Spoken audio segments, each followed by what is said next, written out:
There are so many statements made about sleep, and you could hear two contradictory statements from two sources. Two things to consider are confirmation bias and bioindividuality.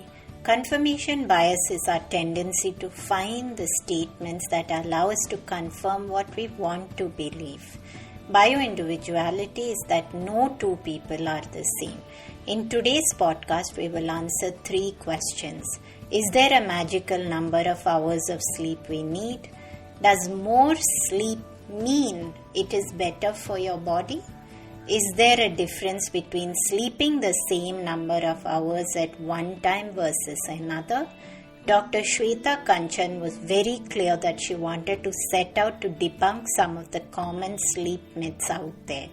This two-part episode explores very common statements that you might hear. Dr. Shweta Kanchan is a sleep specialist who got fascinated with sleep medicine and carried out postdoctoral research work at King George's Medical College. She has several publications in various national and international journals, and her work on sleep during COVID-19 pandemic was published in the prestigious Journal of Clinical Sleep Medicine. She is certified by the prestigious World Sleep Society and also holds the RPSGT credential, which is gold standard certification of sleep technology. Let's get started. Hey everyone, I'm Deepa, Light Functional Medicine practitioner, author and yogini, and you're listening to the Sleep Whisperer podcast, the only sleep podcast with conversations and meditations. I'm on a mission to share profoundly insightful sleep conversations with global visionaries that merge together functional medicine and ancient wisdom. Breathe in bliss through weekly guided meditations and let yourself enter the land of dreams. Together, let's unravel the pieces, get to the roots, and understand the right tools to transform your sleep completely. Through this podcast, I want you to dream the best version of yourself. It's time to regain hope and begin your sleep journey. Dr. Shweta Kanchan, welcome to the Sleep Whisperer podcast. And in the sleep space, one of the things that you notice a lot is statements about sleeping mentioned, and even in health practitioner space, you will see that there are some blanket statements made about sleep, and which is why I was very fascinated when you brought up the topic of debunking the sleep myths.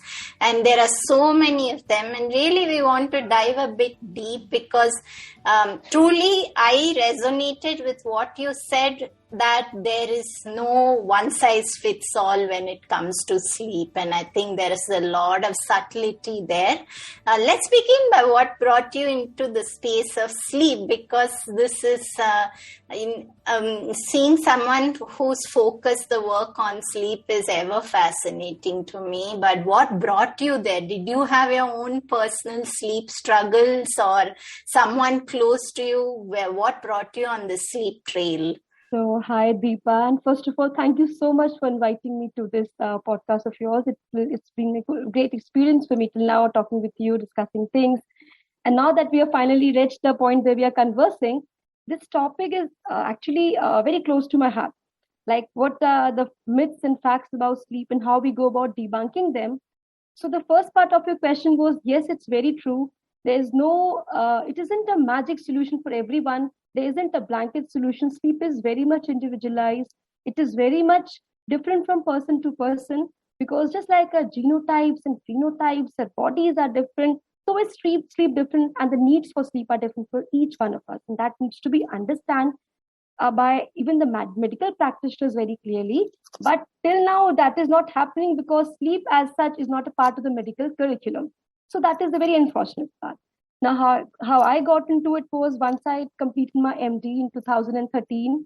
So I was working in a medical college and also in a hospital, which was very close to my place. So I used to go there. And many times while seeing patients in the OPD, they used to always say some kind of sleep problem, like we don't get good sleep. And most of the time what doctors, we had some kind of over the counter treatment or some sleep aids for them. And there were patients of who had a lot of snoring. Then we used to advise them sleep studies, but unfortunately sleep study was very new even to me and other practitioners over there. So I advise it for my patients, but deciphering it, I found it so enchanting. EGs and EMGs and ECGs all together, 32 channels were all placed together. And it was a beauty to study it for 8 hours at the night. I mean, at a stretch, I was seeing everything happening, the entire body physiology changing. So my journey into sleep has been something which is something which I really, when I look back, it seems fascinating now, and it seems as if I was destined into it. So I did my MD in 2013, and then I was working in a hospital which was near to my home.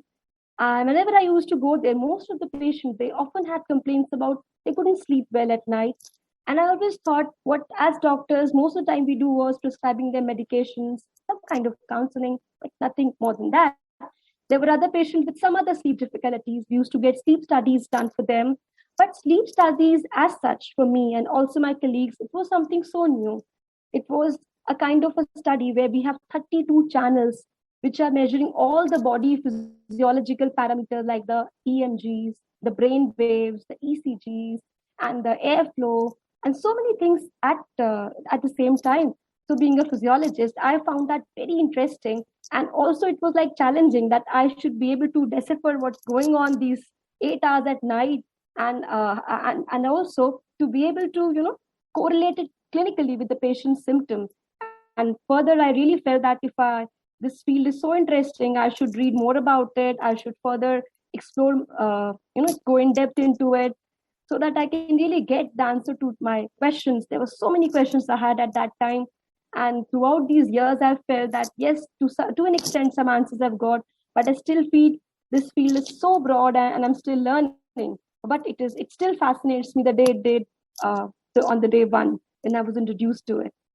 I think, Shweta, one thing that immediately popped in my mind was, I think we should have you back later to do an episode on what is a sleep study, because people are always wondering. And when you spoke about how many things go into the sleep study, I myself was fascinated. So we will probably do another episode on sleep studies. But coming back to debunking sleep myths, one of the things that we commonly hear is that you need 8 hours of sleep. So this seems to be some sort of a blanket statement. And we've discussed this a little bit in some episodes on Ayurveda, where we look at how different body constitutions need different hours of sleep. And sometimes maybe if you're sleeping less, it doesn't mean that you need less, but something's going on in the physiology which is preventing you from sleeping longer. So do you feel it's a myth or a fact when someone says there's this fixed number of hours needed to sleep?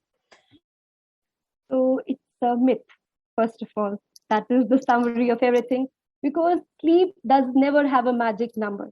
We can never say that this 7 to 8 hours is what we need at night as adults. It is always a lot dependent upon the way your body is genetically made. There are people who are short sleepers and they can very well do with just 4 hours of sleep. There are people who need long durations of sleep, like 8 to 9 hours.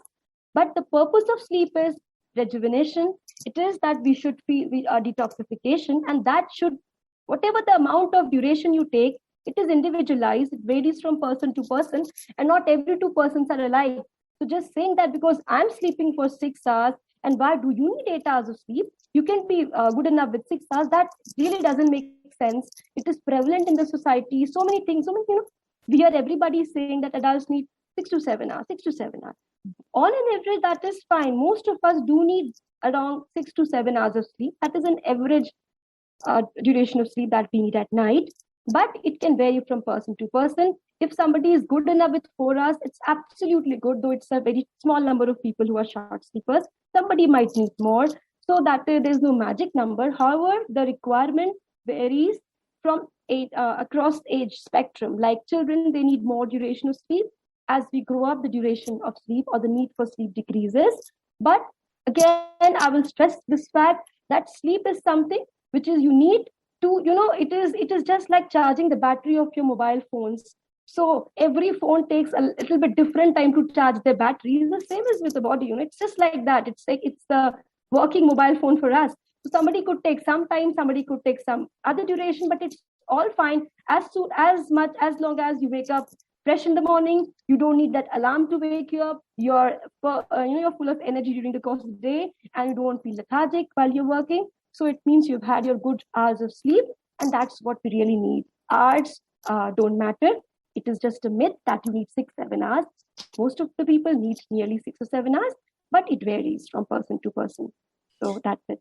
And there itself, Shweta, I'm going to challenge you a little bit, because you mentioned that some people can maybe get away with 4 hours, and typically there are certain, for example, in Ayurveda, there's a belief that if someone is sleeping 4 hours, it doesn't necessarily mean that they need only 4 hours, but something is happening in the nervous system. And certain research has found that if the nervous system, the autonomic nervous system, is in a state of hyper alert or fight or flight, then the tendency will be that because there's a surplus of adrenaline, that the person may get away with sleeping less number of hours, but that doesn't necessarily mean that is what they need forever.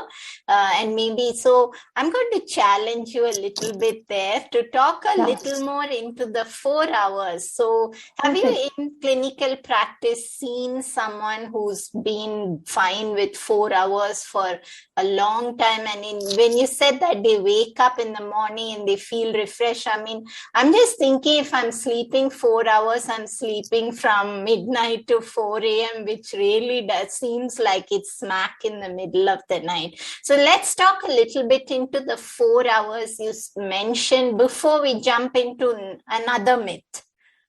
Perfect. So it is such a good question, and I think it will be enlightening to those who hear us. So what they say, what the Ayurveda Acharyas, or what Ayurveda has to say, that if a person is sleeping 4 hours, then definitely something is wrong with him or her. There has to be some kind of hyperarousal, some kind of autonomic disturbance. See, this could be some people with 4 hours of sleep. They have insomnia. They have symptoms of hyperarousability at night. They have some other problems. So it's not that everybody who's sleeping 4 hours is a short sleeper, or some people are just sleeping out of their choices. Like some, young adults, college-going students, they sleep at 3 and they wake up at 7 for their classes. So it is just the lifestyle that they have built up, and it has nothing to do with their being a short sleeper, or they are not actually taking their adequate required sleep.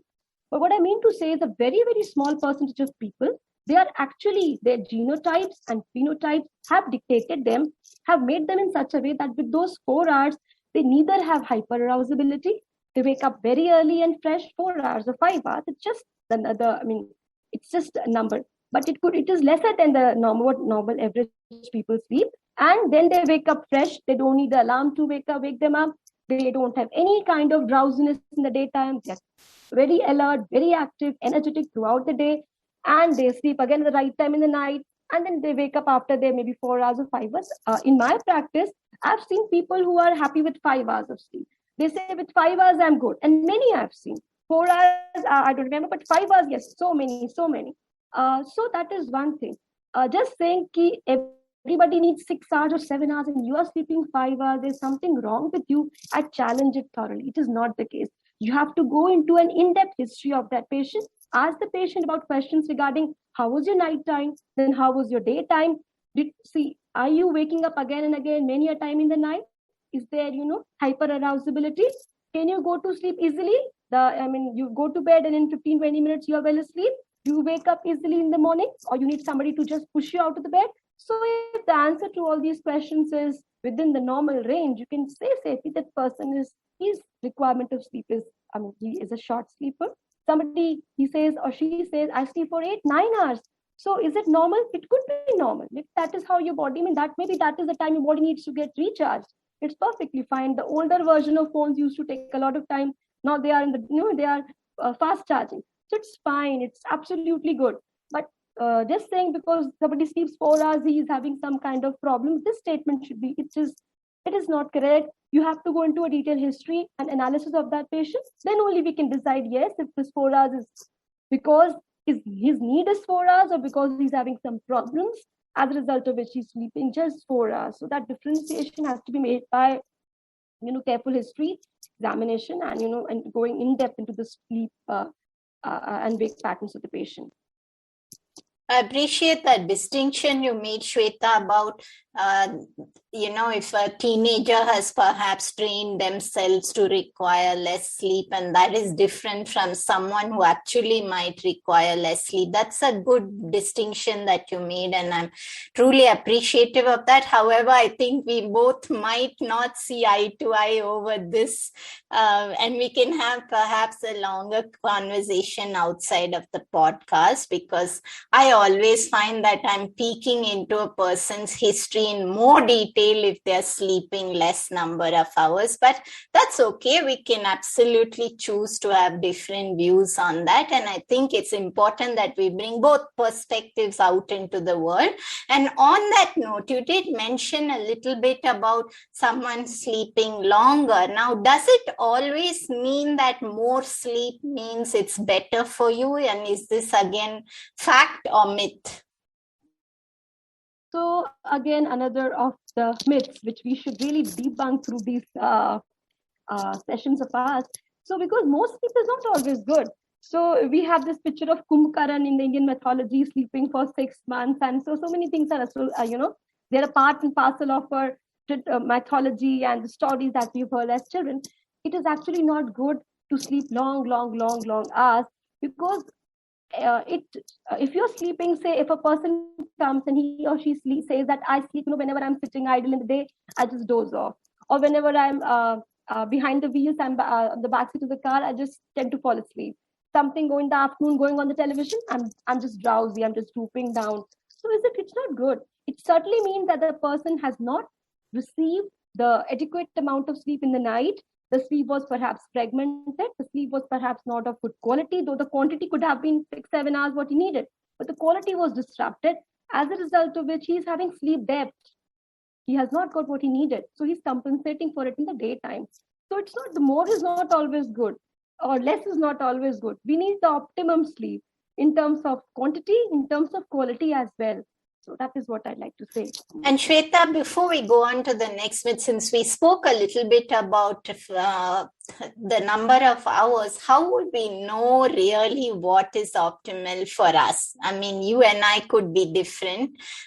So how do we gauge? Is it just that we wake up really refreshed and we are fine throughout the day? Is that one indication? Is there anything else that we can know? Like, let's say I'm sleeping for 10 hours, and the reason I mentioned 10 hours is that for about 20 years I had to wake up at 3 a.m. and drive about 50-60 kilometers for work. And when I recently stopped that and switched to working virtually, and I just said, okay, I've done this for 20 years, waking up with an alarm. Now I'm not going to keep the alarm. I'm going to allow my body to wake up naturally, and Zen Buddhist meditation like, just let the body decide how much sleep is enough. And I found that I was waking up close to 10 hours.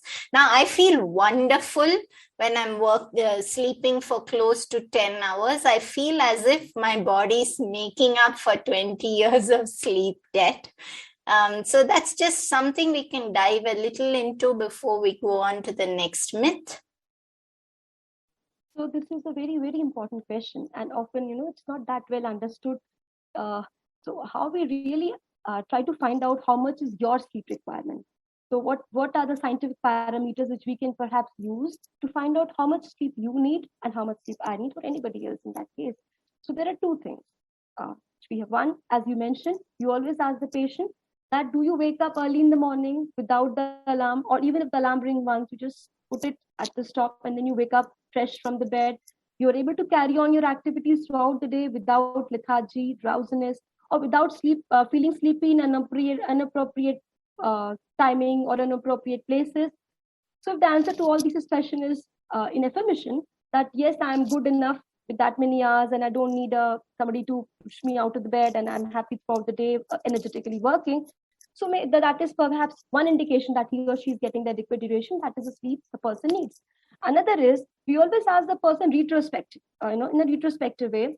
Like if supposing I have a patient who says, right now I'm sleeping 14 hours, and I don't feel like waking up from the bed, then I always ask him, please remember when you were 20 years of age or 19 years of age, because that's the time when your body homeostasis is at its peak. So yeah, so that time, if you imagine those times, what was the time that you were in bed while you were 18 or 20?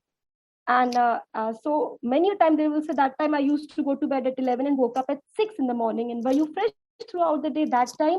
Yes, because that is the time most of the people don't have any kind of metabolic derangements, or they have, a hormonal disbalances. They have still not set in. Their body physiologically that time is at its zenith. So that is exactly the time when the homeostatic process is determining sleep, the circadian process is determining sleep. They're running in the very optimal state. So as clinicians in sleep, we always ask them, how was it at 20? So he says 6 hours was good for me.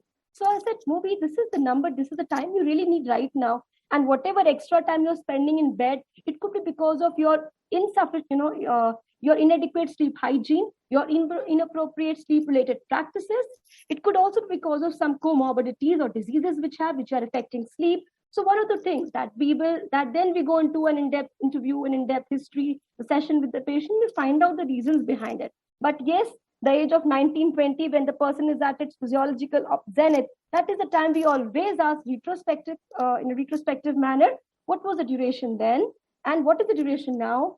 And when you sleep now, are you fresh throughout the day without an alarm and no drowsiness in the daytime? Those two parameters give us a sufficiently good idea.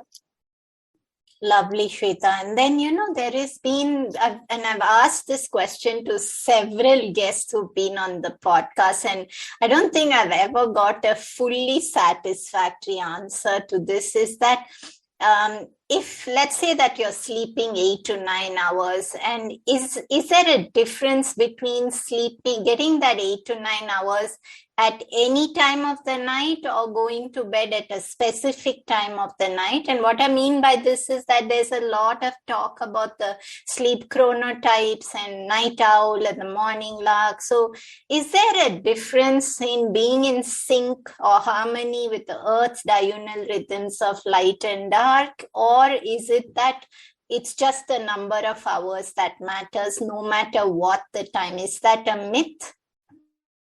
Yeah, it is such an important question. If out of this entire episode of I should select one question and I would like to just imprint it on the mind of each and every one of our audiences, is this one. See, it is not just the hours which matter, it is when you take in those hours that actually also does matter and equally matter. Because naturally, how was our life? It was in the morning, there was the sunlight. So the sunlight gave us an impetus, or it gave us the kind of stimulation that it is the time to wake up. And we went throughout the day. In the earlier parts of the history of mankind, and there was no light or electricity. Then as the day descended, there was darkness coming. And that was a signal to the suprachiasmatic nucleus in the brain that this is the time you start secreting melatonin hormone. Melatonin comes out in ample. In the evening, it starts up its production. Then it goes up throughout the night, and then starts having a downfall in the later course of the night. So melatonin is that hormone which induces sleep. So naturally, this is how a rhythm is. The day as there's a gush of cortisol in the morning, there's a gush of so many other hormones. So it is the time when we actually have to wake up. There is no point that I sleep from 8 a.m. to 6 p.m. in the night and I will love to work in the night time. That's my way. That is no way, because that is absolutely in desynchrony with how the human sleep-wake cycle should be, if we have to stay healthy and happy, and if we have to keep diseases at bay. Because how the body is working in synchrony with how the nature's rhythm are. That is the biological clock, and that is the external day and night, or the external environmental clock. They have to be in synchrony. Otherwise, why will we have jet lag when we travel overseas, or why will we have shift work disorders? So because whenever a clock or whenever the timing is in desynchrony with the nature's time, there's bound to be problems. So the timing does matter, but also it matters at what time you take your sleep, because sleep is determined by the external day and light. People who are congenitally blind, their sleep cycle is very much disturbed. So there is a term which we call Zeitgebers, or entraining agents.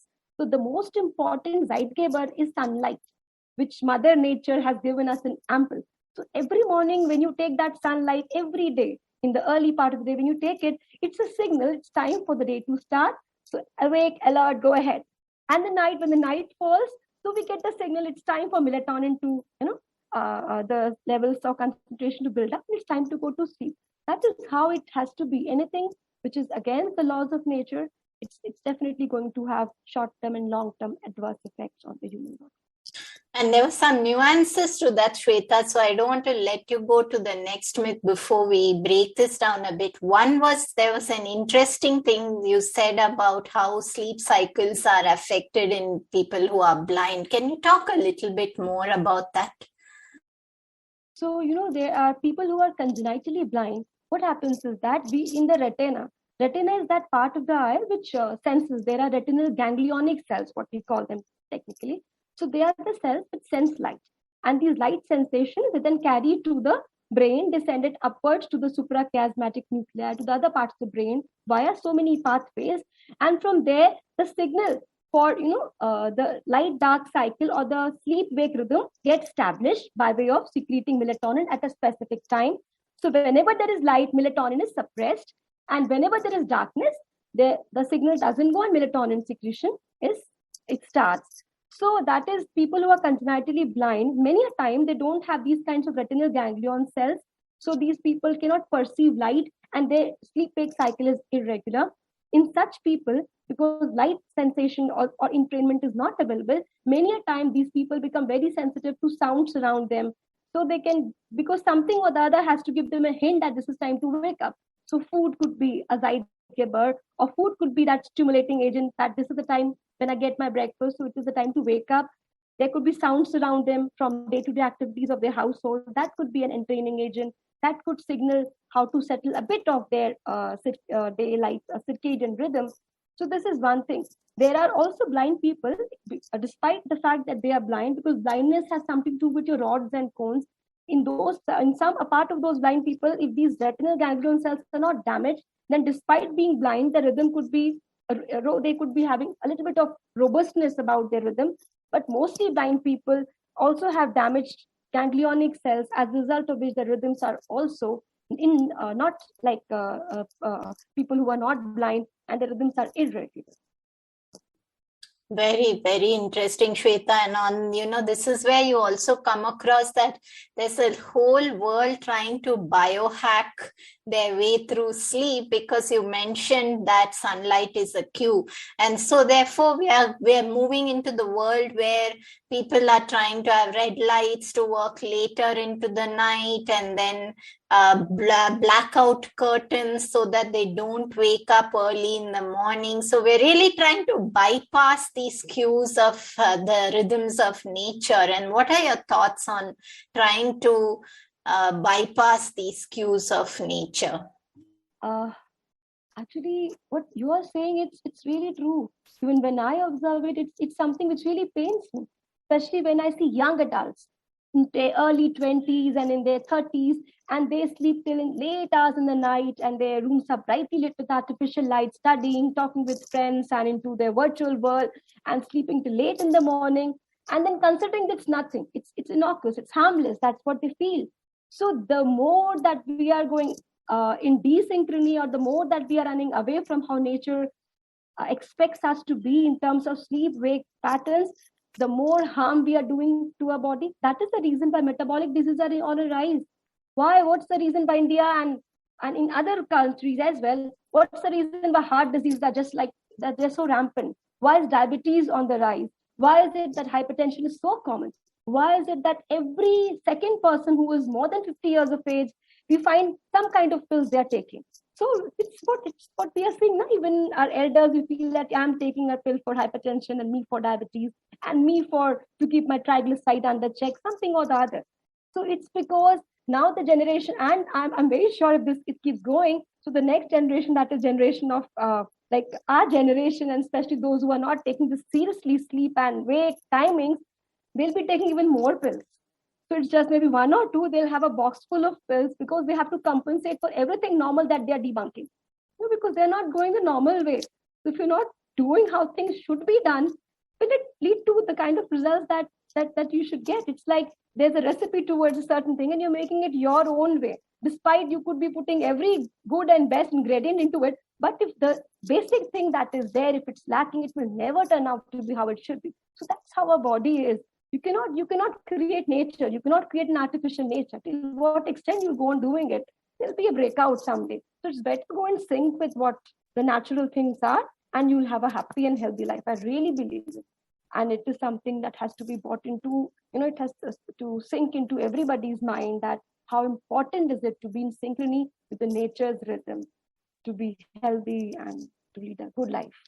Beautiful, Shweta. You really spoke about that so perfectly. And I think just to recap for our listeners, what I really took from that is when you spoke about the box of pills and then, you're trying to bypass nature and then overcompensate for the repercussions of these kind of choices. And I think you're coming back to what is a problem everywhere in terms of health is that we're looking at complex solutions before addressing the very, very simple basic protocols. And I think that's a great thing that you said. In this episode, Debunking Sleep Myths, Dr. Kanchan helped us to debunk several of the common myths in the sleep world.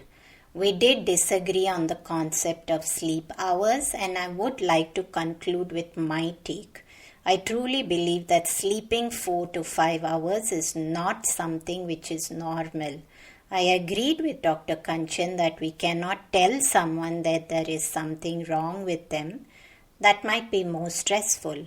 If this is you or someone you know, be open and patient, but do dig deeper.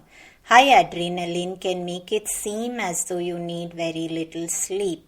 In Ayurveda, Vata aggravation, especially when severe, is a reason for sleeping too little. This might not be what you really need, but what you think you need based upon your present state of health. I've had clients who think that calming down, slowing down, and getting more sleep is abnormal, and I have to reiterate to them that they are shifting into a parasympathetic state, and sleeping more and slowing down is a wonderful thing. All I would ask you to do today is to embrace the possibility of something different while exploring with gentle curiosity. Have a great day. Hi everyone, I hope you enjoyed the show today. Just a reminder that this podcast is for information purposes only. It is not a substitute for professional care by a doctor or otherwise qualified health professional. This information is provided on the understanding that it does not constitute medical or other professional advice or services.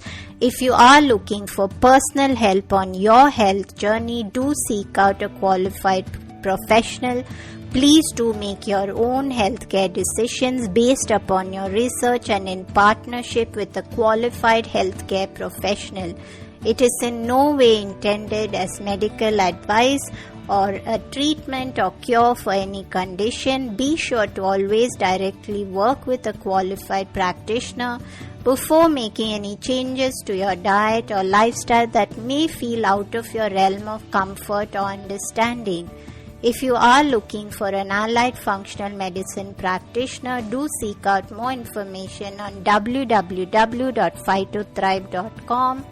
It is important that you have someone who is qualified and understands your health personally in order to provide adequate care, especially when it comes to chronic health conditions. Be sure to subscribe to the Sleep Whisperer podcast on your favorite podcast app to get each episode as soon as it launches.